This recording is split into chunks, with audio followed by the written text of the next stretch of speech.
ദൈവനാമത്തിന് മഹത്വമുണ്ടാകട്ടെ.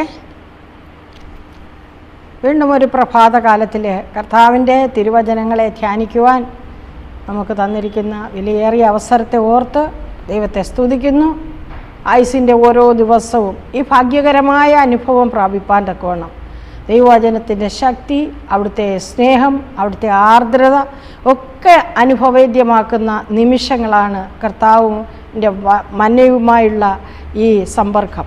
ദൈവത്തിൻ്റെ വചനം മന്ന പോലെ നമ്മുടെ ഹൃദയങ്ങളിലേക്ക് പൊഴിയുമ്പോൾ നമ്മളുടെ ആത്മീയ വിശപ്പ് മാറ്റുക മാത്രമല്ല, നമ്മെ സമാധാനത്തിലേക്ക് നയിക്കുകയും ചെയ്യും. ഈ പ്രഭാതത്തിൽ ദൈവത്തിൻ്റെ ജീവനുള്ള വചനമാകുന്ന മന്ന യെശയ്യാവിൻ്റെ പുസ്തകം 26:9 നിന്നാണ് നമുക്ക് ലഭ്യമായിരിക്കുന്നത്. അത് ഇപ്രകാരം വായിക്കുന്നു: എൻ്റെ ഉള്ളം കൊണ്ട് ഞാൻ രാത്രിയിൽ അങ്ങയെ ആഗ്രഹിച്ചു, എൻ്റെ ഉള്ളത്തിൽ എൻ്റെ ആത്മാവ് കൊണ്ട് തന്നെ ഞാൻ ജാഗ്രതയോടെ അവിടുത്തെ അന്വേഷിക്കും. അവിടുത്തെ ന്യായവിധികൾ ഭൂമിയിൽ നടക്കുമ്പോൾ ഭൂവാസികൾ നീതിയെ പഠിക്കും. ആമേൻ. ഈ ഉള്ളം കൊണ്ട് രാത്രിയിൽ ദൈവത്തെ ആഗ്രഹിക്കുന്ന ഒരു വ്യക്തി, അപ്പോൾ ദൈവവചനത്തിൻ്റെ സ്നേഹവും യേശുവിലേക്ക് ഹൃദയങ്ങളെ തുറക്കുകയും ചെയ്യുന്നു എന്നുള്ള തലക്കെട്ടോടുകൂടി നമുക്ക് ലഭ്യമായിരിക്കുന്ന ഈ വചനം വളരെ ആഴത്തിൽ പ്രവാചകനായ യെശയ്യാവ് അതിൽ നമുക്ക് മനസ്സിലാക്കി തരികയാണ്. 26-9 ഉള്ളം കൊണ്ട് രാത്രികാലങ്ങളിൽ ദൈവസന്നിധി ആഗ്രഹിക്കുന്ന ഒരു ദൈവ പൈതലിന്, നമ്മുടെ ആത്മാവ് കൊണ്ട് ജാഗ്രതയോടെ അന്വേഷിക്കുന്ന ഒരനുഭവം പ്രാപിക്കുന്ന ഒരു ദൈവ പൈതല് അവിടുത്തെ ന്യായവിധികൾ ഈ ഭൂമിയിൽ നടക്കുന്നത് കാണുമ്പോൾ സകല ഭൂവാസികളെയും നീതിയെ പഠിക്കുന്ന ഒരു അനുഭവം പ്രാപിക്കുമെന്ന് വ്യക്തമാക്കി ഒരു പ്രവചനം തന്നിരിക്കുകയാണ്. നാം മനസ്സിലാക്കുമ്പോൾ ദൈവത്തിൻ്റെ ദൂതുവാഹകരായിട്ടാണ് പ്രവാചകന്മാർ ഇന്ന് നാം ഓരോരുത്തരെയും ഈ ഭൂമിയിൽ ആക്കിയിരിക്കുന്നത്. എന്താണിത് ദൂത്? കർത്താവ് സ്നേഹമാകുന്നു.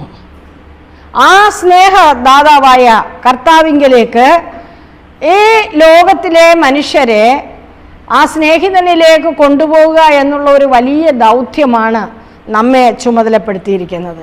അല്ലെങ്കിൽ പാപികളോടുള്ള അവിടുത്തെ മനോഭാവം അവരെ ശിക്ഷിക്കുവാനല്ല, അവർ പാപത്തെ വെറുക്കണം, മറിച്ച് അവർ നീതിയെ സ്നേഹിക്കുന്ന ഒരു തലമുറയാക്കുവാൻ തക്കവണ്ണമുള്ള ഈ സ്നേഹിതനോട് കൂടെയുള്ള ഒരു സഹവാസം ആഗ്രഹിക്കുവാനാണ് ദൂതുവാഹകരായ നമ്മെ ഈ ഭൂമിയിൽ ആക്കിയിരിക്കുന്നത്.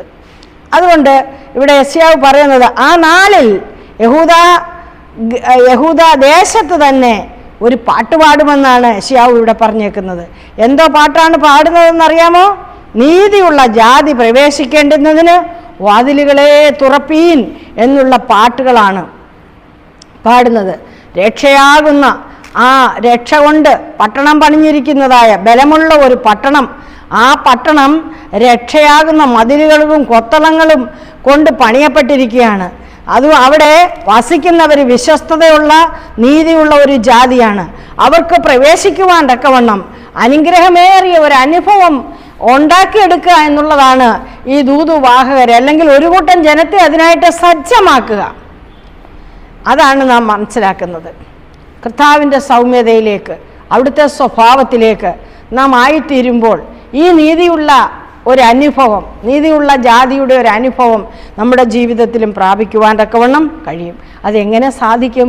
രാത്രി കാലങ്ങളിൽ ദൈവത്തെ ആഗ്രഹിക്കണം, കർത്താവിൻ്റെ സ്വഭാവത്തെ ആഗ്രഹിക്കണം. കർത്താവിൻ്റെ സ്വഭാവം നമ്മുടെ സ്വഭാവമാകുവാൻ എപ്പോഴും ആലോചിച്ചു കൊണ്ടിരിക്കണം. അതിന് അവിടുത്തെ വചനം നാം രാപ്പകലന്നെ ധ്യാനിക്കുന്ന ഒരു അനുഭവം പ്രാപിക്കണം. രാപ്പകൽ നാം അവിടുത്തെ വചനം ധ്യാനിക്കുമ്പോഴാണ് ഈ ഒരു അനുഭവം നമ്മുടെ ജീവിതത്തിലേക്ക് വന്നു ചേരുന്നത്. ദൈവവചനത്തെ പരിശുദ്ധാത്മാവിൻ്റെ വേലയാലെ മനുഷ്യ ഹൃദയങ്ങളിൽ എത്തപ്പെടുമ്പോൾ അവിടെ എന്തുണ്ടാകും? സാത്താൻ്റെ ശക്തി കേന്ദ്രങ്ങൾ തകരപ്പെടുന്ന അനുഭവം ഉണ്ടാകും. എത്ര കോട്ടകെട്ടി കാത്തു സൂക്ഷിക്കുന്നതായ സാത്താൻ കോട്ടകെട്ടി കാത്തു സൂക്ഷിക്കുന്ന വ്യക്തി ജീവിതങ്ങളെയും മണൽ കൂമ്പാരം പോലെ ഇടിച്ച് തകർത്ത് ദൈവസന്നിധിയിലേക്ക് എത്തിക്കുവാൻ സദാ ശ്രമിച്ചു കൊണ്ടിരിക്കുകയാണ് പരിശുദ്ധാത്മാവ്. അതുകൊണ്ടാണ് കർത്താവ് പറയുന്നത്, വാതിലിൽ നിന്ന് മുട്ടുന്നു, നിങ്ങൾ അവൻ്റെ ശബ്ദം കേട്ട് വാതിൽ തുറക്കുക. നിങ്ങൾ എൻ്റെ ശബ്ദം കേട്ട് നിങ്ങളുടെ ഹൃദയ വാതിലൊന്ന് തുറന്നതാ, ഞാൻ നിങ്ങളോട് കൂടെ പാർക്കുവാൻ ആഗ്രഹിക്കുന്നു എന്ന് വെളിപ്പാട് പുസ്തകത്തിൽ പറയുന്നത്. അതുകൊണ്ട് അവിടുത്തേക്കായിട്ട് പ്രതിഷ്ഠിച്ച് ജീവിക്കുന്ന ഒരനുഭവം പ്രാപിക്കണമെങ്കിൽ ജാഗ്രതയോടെ നാം അവിടുത്തെ സന്നിധി അന്വേഷിക്കുന്നവരായി തീരണം. രാപ്പകൽ നമ്മൾ അവിടുത്തെ മുഖം ആദരിക്കുന്നവരും കണ്ടെത്താൻ ശ്രമിക്കുന്നവരുമായി തീരണം.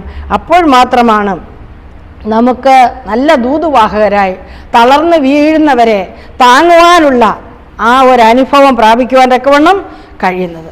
നല്ല പോലെ നമ്മുടെ ഹൃദയങ്ങളിൽ ജാഗ്രതയോടെ ദൈവവചനം എഴുതപ്പെടുമ്പോൾ നമുക്ക് ബുദ്ധിമുട്ടില്ലാതെ ദൈവസ്നേഹം മറ്റുള്ളവരിലേക്ക് പകരുവാൻ കഴിയും. ജീവൻ്റെ അപ്പത്തിനായി ദാഹിക്കുന്ന ഒരു ലോകമായിക്കൊണ്ടിരിക്കുകയാണ്. അനേക ഹൃദയങ്ങളിൽ ദൈവത്തിൻ്റെ വചനം കിട്ടുവാൻ ആഗ്രഹിക്കുന്നുണ്ട്.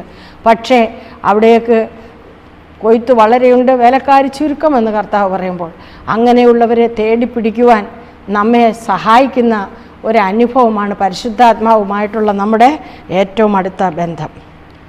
ചിലപ്പോൾ നമ്മളൊരു വ്യക്തിയോട് ദൈവത്തിൻ്റെ വചനം പറയുകയോ ദൈവസ്നേഹം പങ്കിടുകയോ ചെയ്യുമ്പോൾ അവർക്ക് കേൾക്കണ്ട എന്ന് പറഞ്ഞാലും പിന്നീട് അവരുടെ ഹൃദയത്തിൽ ഒരു യുദ്ധം നടക്കും. നമുക്കറിയാം ശൗല് മാനസാന്തരപ്പെടുന്നതായ അനുഭവം.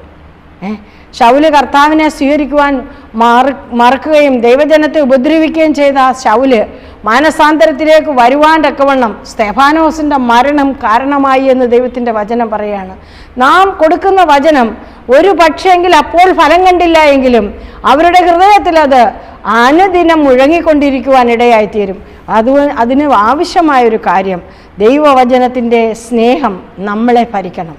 ദൈവവചനത്തിൻ്റെ സ്നേഹം ദൂതുവാഹകരെ ഭരിക്കുമ്പോൾ മറ്റുള്ളവരെ സ്നേഹിക്കുവാനും ആദരിക്കുവാനും കണ്ടെത്തുവാനുമുള്ള ഒരു കരുതലിൻ്റെ കരം നീട്ടുവാൻ നമ്മെ പ്രാപ്തരാക്കും. നമുക്ക് ഈ നാളുകളിൽ പരിശുദ്ധാത്മാവോട് ചേർന്ന് കർത്താവിൻ്റെ സ്നേഹം പങ്കിടുവാൻ നമ്മെ ഒരുക്കാം. ജാഗ്രതയോടെ ദൈവവചനത്തിൻ്റെ ആഴങ്ങളെ ശോധന ചെയ്ത് രാത്രി കാലങ്ങളിൽ നമ്മെ ദൈവസന്നിധിയിൽ പകരുന്ന ഒരനുഭവം പ്രാപിക്കുവാൻ നമ്മെ തന്നെ കർത്താവിന് സമർപ്പിക്കാം. ഈ നാളുകളിൽ ദൈവത്തിൻ്റെ ശബ്ദം കേട്ട് അവിടുത്തെ ആലോചന പോലെ ജീവിക്കുവാൻ താഴ്മയുള്ള ഹൃദയങ്ങൾക്കുടമകളായി താഴ്മയും മനസ്സലിവുമുള്ളവരായി ലോകത്തിൽ നഷ്ടപ്പെട്ടുകൊണ്ടിരിക്കുന്നവർക്ക് വേണ്ടി പ്രാർത്ഥിക്കുന്നവരും പ്രവർത്തിക്കുന്നവരുമായി തീരുവാൻ ദൈവത്തിൻ്റെ പരിശുദ്ധാത്മാവ് ഈ വചനത്താൽ നമ്മെ അനുഗ്രഹിക്കുമാറാകട്ടെ എന്ന് പ്രാർത്ഥിക്കുകയാണ്. രക്ഷ കൊണ്ട് അലങ്കരിക്കപ്പെട്ടതായ കൊത്തളങ്ങളും ആ മതിലുകളുമുള്ളതായ ആ പട്ടണത്തിൽ വീണ്ടെടുക്കപ്പെട്ടവർ കയറുവാൻ തക്കവണ്ണം ഒരുക്കപ്പെട്ടുകൊണ്ടിരിക്കുന്ന ആ പട്ടണത്തിൽ നമുക്കും പോകുവാൻ തക്കവണ്ണം നാമും നമ്മോടൊപ്പം ഒരു കൂട്ടം ജനവും പോകുവാൻ തക്കവണ്ണം പരിശുദ്ധാത്മാവ് ഈ ദിനങ്ങളിൽ നമ്മെ അതിനായിട്ട് ഒരുക്കുകയും സഹായിക്കുകയും ചെയ്യട്ടെ എന്ന് പ്രാർത്ഥിച്ചുകൊണ്ട് മന്നയിൽ നിന്ന് ഈ വചനത്തിൽ നിന്ന് ഞാൻ ഇരിക്കുന്നു. ദൈവം നമ്മെ അനുഗ്രഹിക്കുമാറാകട്ടെ. ആമേൻ. പ്രാർത്ഥിക്കാം. കരുണയുള്ള ദൈവമേ, അവിടുത്തെ രക്ഷകരമായ വചനം ഞങ്ങൾക്ക് നൽകി തന്ന കൃപയ്ക്കായിട്ട് സ്തോത്രം. ഞങ്ങളെ കർത്താവിൻ്റെ രക്തത്താൽ വീണ്ടെടുത്തതിൻ്റെ ഉദ്ദേശം മറ്റുള്ളവരെ ആ സ്നേഹത്തിലേക്ക് നടത്തുവാൻ, ആ ആഴത്തിലേക്ക് നടത്തുവാൻ, ആ കരുണയിലേക്ക് നടത്തുവാൻ അടിയങ്ങൾ ആ കരുണ പ്രാപിച്ച് കർത്താവിൻ്റെ സ്വഭാവം പ്രാപിച്ച് അവിടുത്തെ വേല ചെയ്യുവാൻ അടിയങ്ങളെ സഹായിക്കണമേ. കർത്താവിൻ്റെ അടുക്കൽ വന്നവരെ ആരും അവിടുന്ന് ഒരു നാളും കൈവിട്ടില്ലല്ലോ. അവിടുന്ന് എല്ലാവരെയും ചേർത്ത് പിടിച്ച് അവരോട് കരുണ കാണിച്ചല്ലോ.